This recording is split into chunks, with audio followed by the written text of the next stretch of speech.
నీ వెంట నేను, రూబారు, అసలు ఒక్కో దాని మించి ఒకటి. చిచ్చుబుడ్డి అయితే ఇంక చెప్పక్కర్లేదు, అందరి చేత స్టెప్పులు వేయిస్తుంది.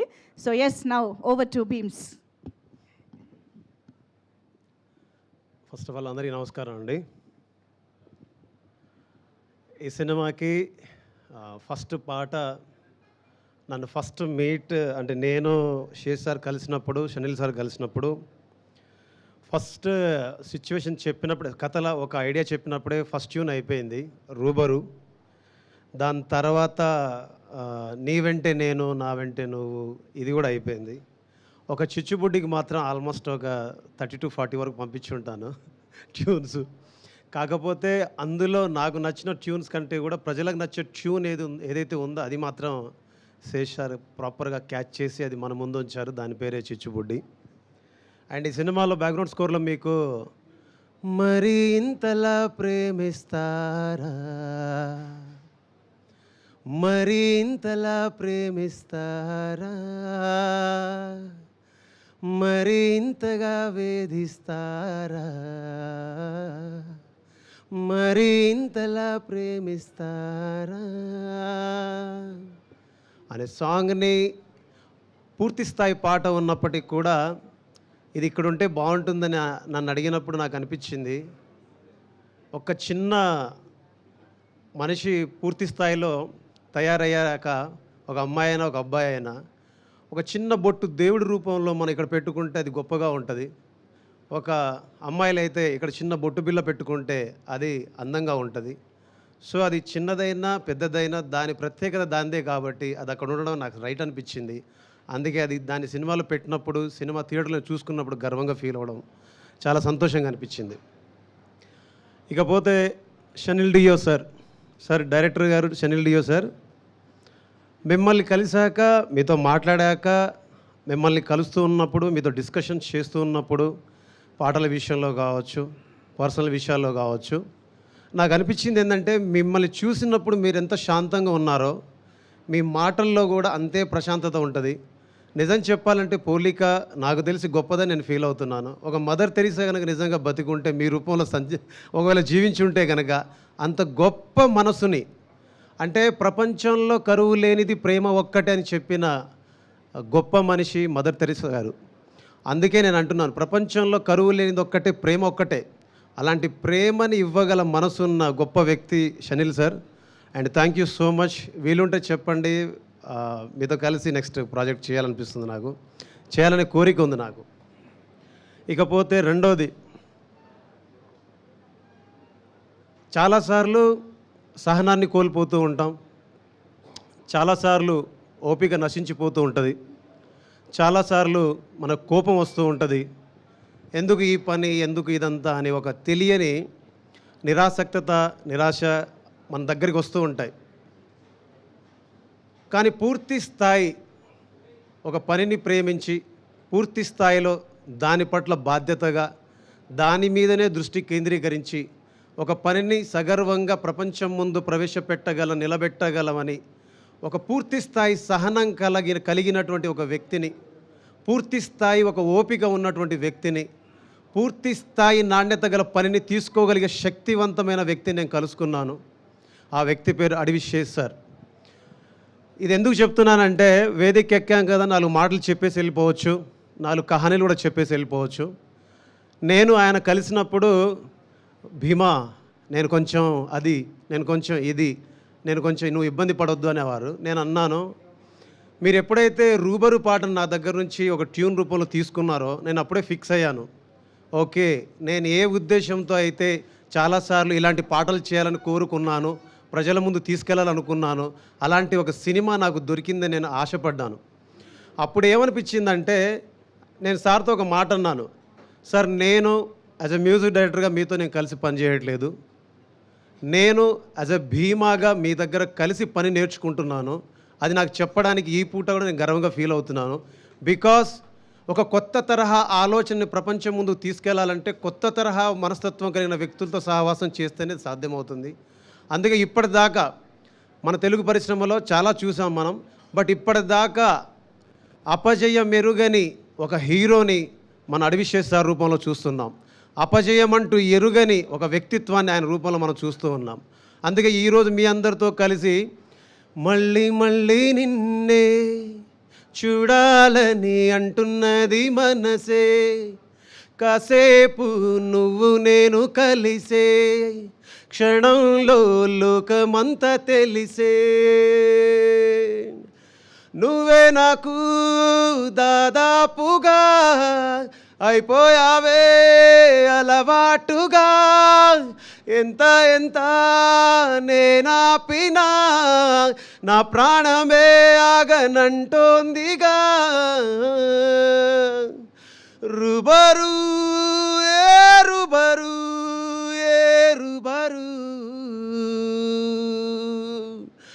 రుబరు ఏ రుబరు ఏ రుబరు. ఇలాంటి పాటను మీ దాకా తేగలిగాం.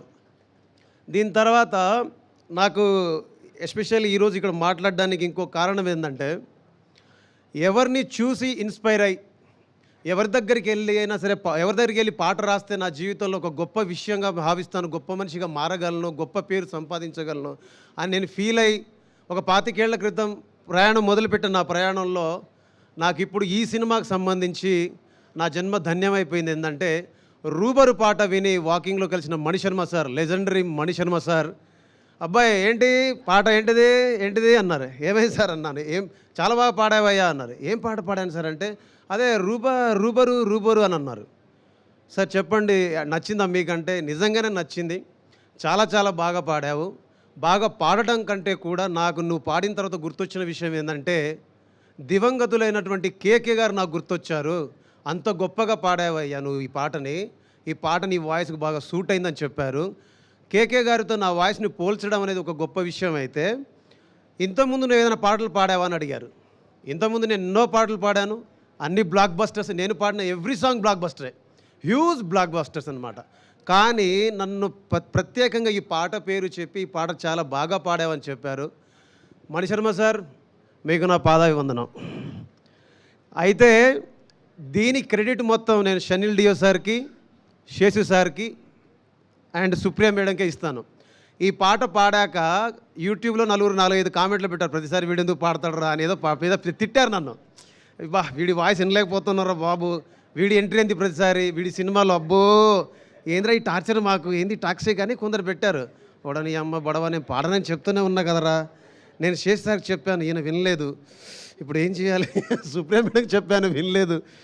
మేడం దగ్గర ఒకరోజు వెళ్ళా, మేడం కింద ఇష్టానికి తిట్టేస్తున్నారు, నాకు నా పాటలు పాడాలని లేదు, మీరేమో నా వాయిస్ కావాలన్నారు, ఎట్లా అంటే ఒకరోజు ప్రెస్ మీట్ అయిపోయిన తర్వాత నేను ఎప్పుడైతే శేష్ సార్తో కలిసి పాట పాడానో, పాట పాడిన తర్వాత నాతోటి ఒక అన్ప్లగ్డ్ వర్షన్ చేయించారనమాట. అది చేయించిన తర్వాత నుంచి మళ్ళీ వాళ్ళే పెట్టారు, ఏఆర్ రెహమాన్ వాయిస్లా ఉంది, కేకే వాయిస్లా ఉంది అని అందరూ పొగడ్డం మొదలుపెట్టారు. ఈరోజు ఐఎమ్ వెరీ ప్రౌడ్.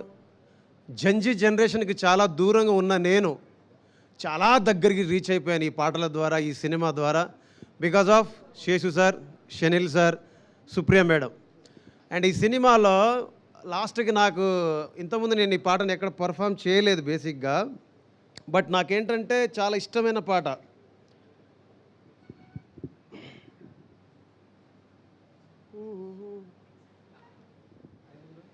శుభ్రంగా సార్ మీరు పాడతారంటే మాకు అంటకందేనా? అంటే మనం టైం తీసుకోవద్దు కదా. అన్ఎక్స్పెక్టెడ్ మ్యూజికల్ కాన్సర్ట్ ఈరోజు థ్యాంక్స్ మీట్లో. ఏ రోజైతే వదిలేసి వెళ్ళావు నా ప్రేమని, ఆ రోజునే వదిలేసుకున్నాను నాశని, నమ్మేదెలా నా కళ్ళ ముందుంది నువ్వేనని, పొరపాటుగా కలగంటూ ఉన్నానా నిన్నని, నువ్వే నన్ను కాదన్నాక ఏమైపోతానో అనుకుంటూ ఉన్నా, కలిసిన బంధం తెగిపోయాక ఎవరికి ఎవరంటే కడ వరకు తెలుసా, తెలిసేనా తెలిపేనా కలిసేనా కలిపేనా ఈసారైనా, కలిసుంటేనే ప్రేమంటారా,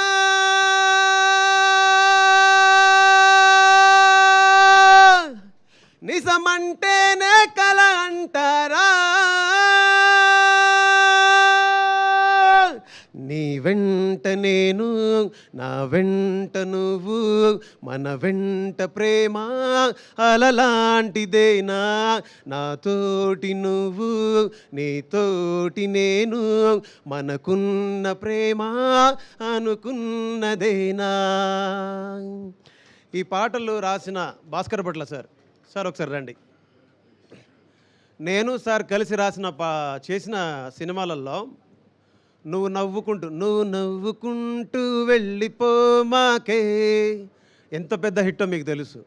గోదావరి గట్టు మీద రామచిలకవే ఎంత పెద్ద హిట్టో తెలుసు. ఒక మీసాల పిల్ల.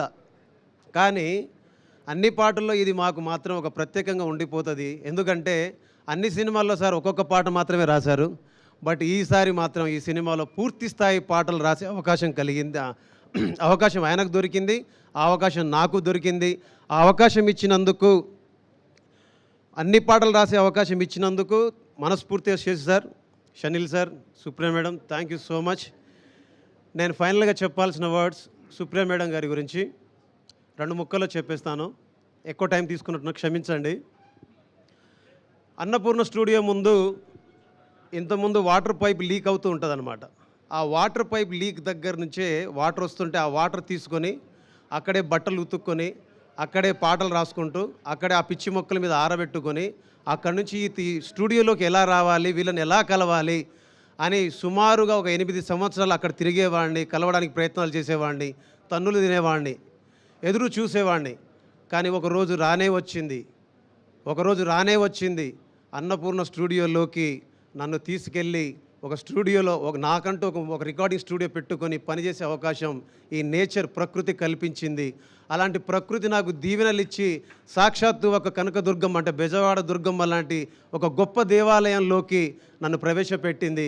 అక్కడ సుప్రియమ్మను కలిసే అవకాశం, మాట్లాడే అవకాశం మాత్రమే కాకుండా కలిసి సినిమా చేసే అవకాశం, అన్నపూర్ణ స్టూడియోస్ ప్రజెంట్స్ అని పెట్టుకున్నప్పుడు పైన ఆ బ్యానర్లో సినిమా చేసే అవకాశం అండ్ మేడంతో సాక్షాత్తు కలిసి పనిచేసే అవకాశం దొరికినందుకు భగవంతుడికి, ప్రజలకి, నాతో నన్ను నడిపించిన పాటకి నేను ఎప్పుడు ధన్యవాదాలు చెప్పుకుంటూ, అమ్మ థ్యాంక్ యూ సో మచ్ అమ్మ, మీకు రుణపడి ఉంటాను.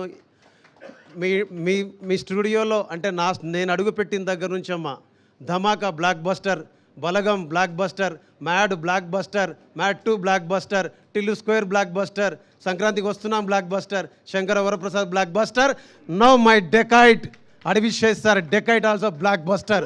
Thank you so much, thank you so much, love you all. Superb Beams garu, beautiful words, beautiful journey and of course beautiful music. Thank you so much.